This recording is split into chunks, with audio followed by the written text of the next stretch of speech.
우리 주 예수 그리스도로부터 은혜와 평강이 여러분 모두와 함께 하시기를 바랍니다. 살아있는 생명체라면 반드시 죽음을 맞이해야 하는 것이 자연 법칙이죠. 인간은 누구나 태어나고 또한 반드시 죽습니다. 그런데 가끔 이러한 자연 법칙을 거스르고 언제까지나 살겠다고 안간힘 쓰는 아주 고약한 놈이 있죠. 그 고약한 놈은 바로 암세포입니다. 우리 몸의 이 정상세포는 때가 되면 스스로 사멸합니다. 그러니까 생명 유지를 위해서 반드시 필요한 과정이고, 이러한 소멸 과정을 아포토시스 이렇게 이야기를 하거든요.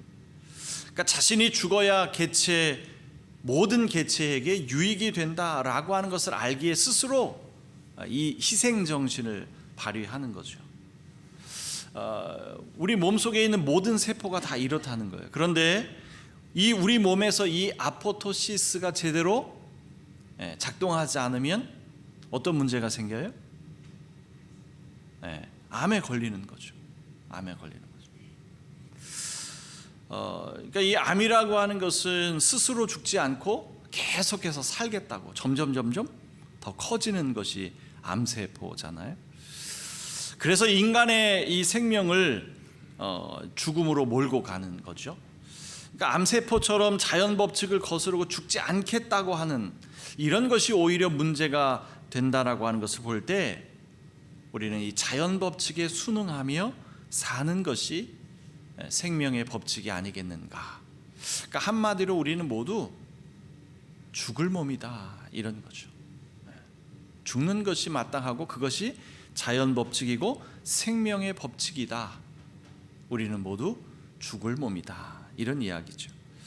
그러니까 모든 생명체는 죽는 것이 자연 법칙이고 그것이 생명의 법칙이니 우리 모두가 이 죽을 몸이라고 하는 것인데, 오늘 우리가 읽은 로마서 8장 11절에 보면 뭐라고 되어 있어요?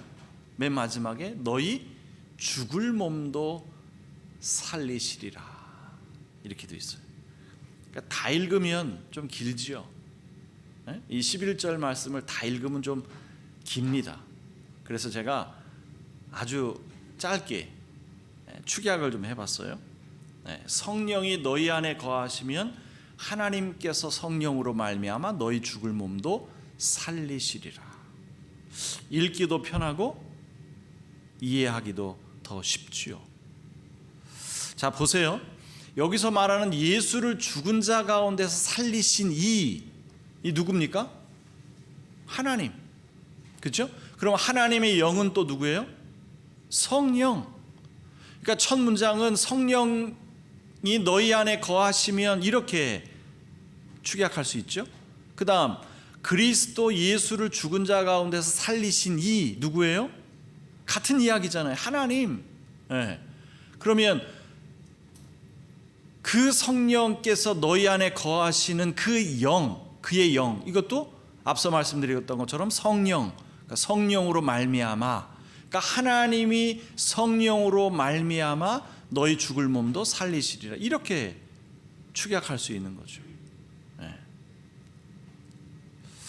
왜 이렇게 간단하게 쓸 수 있는 문장을 이렇게 길게 썼을까요? 왜죠? 그 이유는 마지막에 가서 말씀을 드리겠습니다. 자, 우리 앞에서 뭐라고 했어요? 우리는 모두 죽을 몸이다. 이것이 자연 법칙이고 생명의 법칙이다 말씀드렸죠. 그런데 하나님은 우리의 죽을 몸도 살리신다, 이 말씀을 하는 거예요. 이 11절의 핵심은 그거죠. 우리의 죽을 몸도 살리신다. 왜요? 우리 하나님은 생명의 하나님이시니까. 우리 하나님은 생명의 하나님이시니까. 생명을 창조하셨고 그 생명을 지키시는 분이죠. 죽어가는 생명도 살리시고 심지어 이미 죽은 생명도 살리시는 하나님. 우리가 믿는 하나님은 생명의 하나님이시다. 이 말씀을 하는 거죠. 자, 그런데요, 가인이 아벨을 죽인 순간부터 인류 역사는 불행하게도 죽음의 역사로 뒤바뀌게 되었습니다. 이 프랑스의 인류학자인 르네 지라르라고 하는 사람은요, 이 가인이 동생을 죽인 이유를 희생제의의 관점에서 풀이합니다. 아주 독특한 풀이 방법인데요. 그러니까 여러분, 그 동생인 아벨의 직업이 뭐였어요? 가축을 기르는 사람이었죠. 그러니까 늘상 무슨 일을 하는 거예요? 희생 제물을 바쳐야 하니 동물을 죽이는 일을 하고 있는 거죠. 자, 그런데 가인은 직업이 뭐였어요? 농부였단 말이죠. 그러니까 하나님께 제사를 드릴 때도 땅의 소산으로 제물을 바쳤습니다. 그러니까 그에게는 이 희생 제사를 드릴 때 무언가를 죽일 수 있는 폭력성을 바랄 수가 없는 거예요, 직업적으로. 그러니 이 르네 지라르라고 하는 사람은 아벨의 이 희생 제의를 기만적 폭력, 뭐 순화된 폭력, 이렇게 이제 규정을 하거든요. 그러니까 늘상 자신의 하는 일을 통해서 자신의 내재되어 있는 그 폭력성을 발휘할 수 있었다는 거죠. 그에 비하면 이 가인이라고 하는 것은 이 내재되어 있는 이 잠재되어 있는 폭력성을 발휘할 수 있는 방법이 없었다는 거예요. 그래서 그것이 폭발해서 동생에게로 향했다는 겁니다. 그래서 이 지라르는 인류의 역사를 희생양 만들기의 역사라고 풀이해요. 희생양 만들기. 인류 역사는 집단의 질서를 유지하기 위해서 언제나 희생양이 필요했다는 겁니다. 그래서 그 사회 구성원이 가진 불만을 어떤 특정한 대상에게 투사함으로써 나머지 구성원들이 심리적인 해방감을 느끼게 해주고 또 사회적인 갈등을 일시적으로 해소하는 그런 일을 지속해 왔다는 거예요. 지라르는 이것을 희생양 메커니즘 이렇게 이야기하는 거죠. 여러분, 유럽의 흑사병이 창궐해서 수많은 사람들이 죽어나갔을 때 그들 안에 잠재되어 있던 이 절망과 분노를 어떻게 발현했어요? 그 당시 소수인이었던 유대인들을 학살하는 일로 표출이 됐다는 거죠. 또 여러분, 중세기에 이 마녀 사냥이라고 하는 것이 거의 300년간 전 유럽을 휩쓸었어요. 그래서 수없이 셀 수 없이 많은 사람들이 희생을 당하기도 했습니다. 또 여러분 잘 아는 것처럼 네로 황제가 로마의 그 대화재가 일어났을 때 어떻게 했죠? 기독교인들에게 죄를 뒤집어 씌워서 학살했죠. 1923년 간토 대지진이 일어났을 때도 일본 사람들은 어떻게 한 거예요? 조선인들을 학살했죠. 그러니까 이 모든 것들이 희생양 메커니즘 때문이라고 풀이할 수 있다는 거죠. 그러니까 지라르에 따르면 희생양을 만들어서 성스러운 폭력을 가하고 살해하는 것이 공동체에 잠재되어 있는 폭력성을 잠재우고 내부의 위기를 극복하는 과정이었다. 이렇게 풀이하는 겁니다. 인류 역사가 이 희생양 만들기에 한창 열을 올리고 있을 때 예수 그리스도께서 친히 그 희생양이 되심으로 인해서 인간의 폭력성을 폭로하신 사건이라고. 그러니까 희생양 패러다임의 클라이막스에는 무엇이 있다? 예수 그리스도의 십자가 사건이 있다는 겁니다.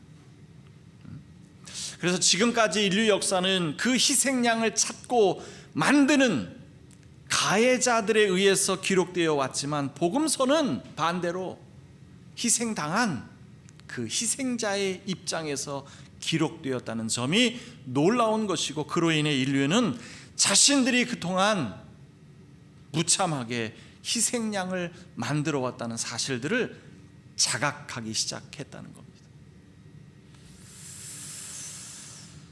여러분, 이 르네 지라르가 주장하는 이 희생양 메커니즘은요, 인류 역사를 풀이할 수 있는 중요한 아주 소중한 틀이 되었을 뿐만 아니라 성경을 해석하는 데 있어서도 아주 중요한 틀이 되었다는 점에서 그의 학문적 탁월성을 높이 평가할 수 있죠. 더욱이 그는 신학자가 아니라 인류학 학자였다라고 하는 점에서 더욱 높은 점수를 줄 수 있을 것 같아요.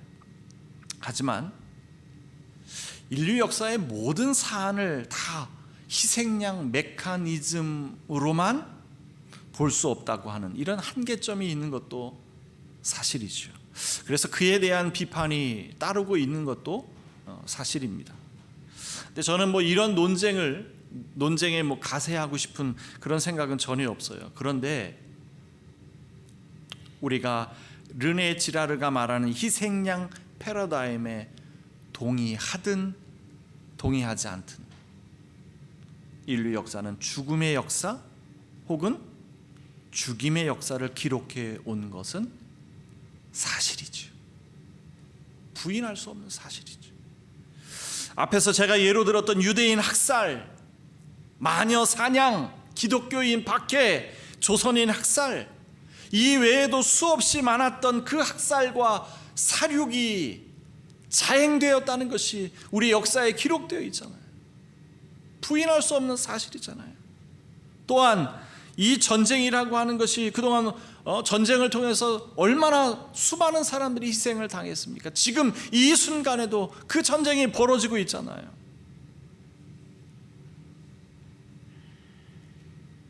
이런 죽임의 역사를 기록하고 있는 인류 역사와 나와는 아무런 상관이 없을까요?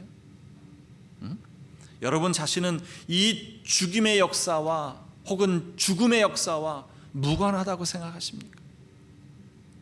과연 그럴까요? 저는 얼마 전 제가 아끼는 이 후배 목사와 아주 무거운 대화를 한 적이 있습니다. 제 입장에서는 도저히 해서는 안 되는 일, 그것을 결정하고 그것을 실행하겠다고 하는 거예요. 그 이야기를 듣고 저는 절대로 그런 일은 해서는 안 된다. 다시 생각해봐라. 절대로 이러면서 이 절대로라고 하는 표현을 제가 몇 번을 강조했는지, 그러니까 당위적인 그런 이야기만 늘어놓았던 거예요. 아무리 생각해도 그런 일을 하면 안 된다는 그런 저의 생각 때문에 절대로 이러면서, 그래서 그 이야기를 하고 집으로 돌아오는데 제 마음이 얼마나 무겁고 후회가 되든지.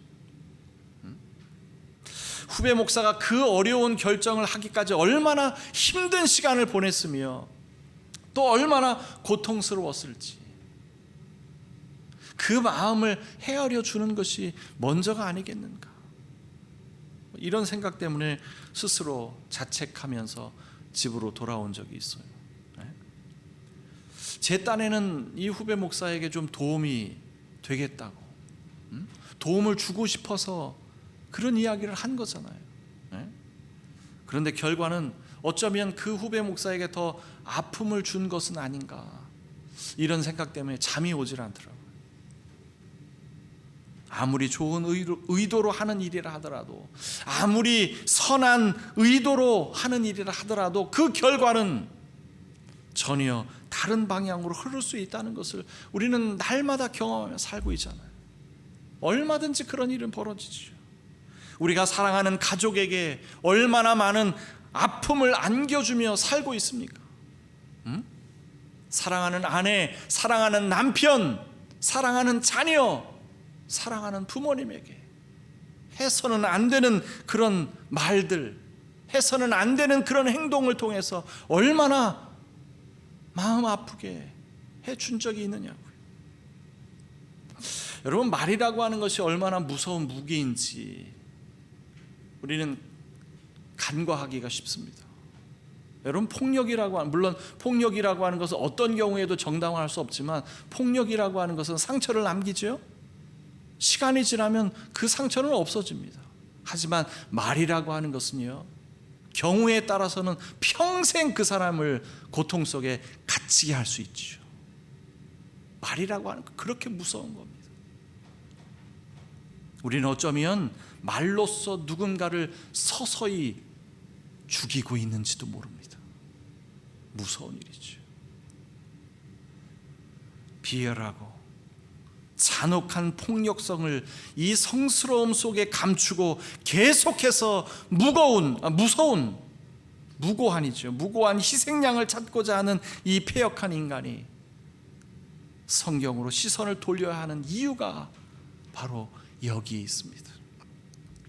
여러분, 우리는 오늘 구약의 말씀으로 에스겔 37장을 읽었어요. 마른 뼈가 살아나는 이야기. 너무나도 많이 들어왔던 이야기죠. 여러분, 에스겔은 환상을 통해 하나님의 부르심을 받았고요, 그 환상을 통해서 하나님의 말씀을 예언했던 예언자였죠. 마른 뼈가 살아나는 이야기는 현실이 아닌 환상이었습니다. 하나님께서 골짜기로 데려가서 보여주신 거죠. 마른 뼈가 드실거리는 그런 환상을 보여주었습니다. 무엇을 상징하는 겁니까? 이 마른 뼈가 무엇을 상징하는 거예요? 죽음을 상징하는 것이었지요. 그리고 마른 뼈가 다시 살아나는 것은 그 죽었던 민족을 다시 살리신다, 다시 회복시키신다 라고 하는 뜻이 담겨 있던 겁니다. 모든 죽어가는 것을 살리신다, 이런 뜻이 담겨져 있는 거예요. 심지어 우리 죽을 몸도 살리신 하나님, 그 하나님의 강력한 의지가 담겨져 있는 메시지죠. 여러분, 때마침 지난 우리 수요 성경 연구에서 우리가 에스겔을 다루었습니다. 에스겔은 온통 환상적인 이야기, 비유적인 이야기, 은유적인 이야기로 가득하기에 우리가 이해하기 어렵고 쉬운 부분이 아니다, 이런 이야기를 했어요. 그럴 수밖에 없는 것이, 지금 에스겔은 어디에 있습니까? 바벨론 포로로 잡혀가 있었잖아요. 그 온통 이 바벨론이라고 하는 나라에서 그 수천 년 전 이어져 내려왔던 그 종교의 틈바구니 속에서, 이 지구라트라고 하는 그 거대한 신전에서 마로둑 신을 섬겼던 그 토양 속에서 과연 하나님을 제대로 말할 수 있었겠냐는 거죠. 그러니 이런 묵시적인 표현, 상징적인 표현, 은유적인 표현을 사용할 수밖에 없었다는 겁니다. 따라서 에스겔의 환상과 은유는 그 당시 역사적 현장과 정치적 현실이 반영된 묵시 문학의 성격을 띌 수밖에 없었다라고 말씀드렸어요. 여러분, 묵시 문학이 우리에게 주는 강력한 메시지는 바로 이런 겁니다.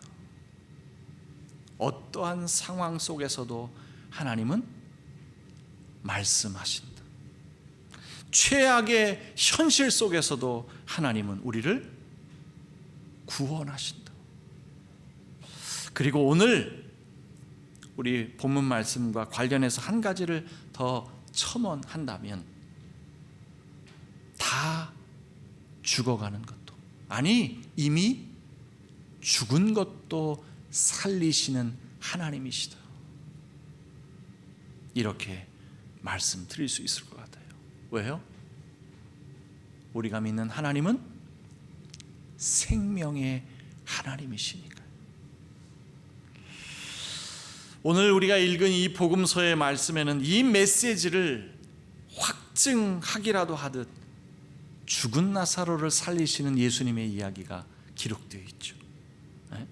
여러분, 지난 주일 제가 말씀드린 거 기억하시나요? 요한복음에는 에고에임이 에고에미라고 하는 표현이 7개 나오고 있다고 그랬죠. 예. 오늘 이 복음서에 나타난 에고에미는 뭡니까? 나는 부활이요 생명이니.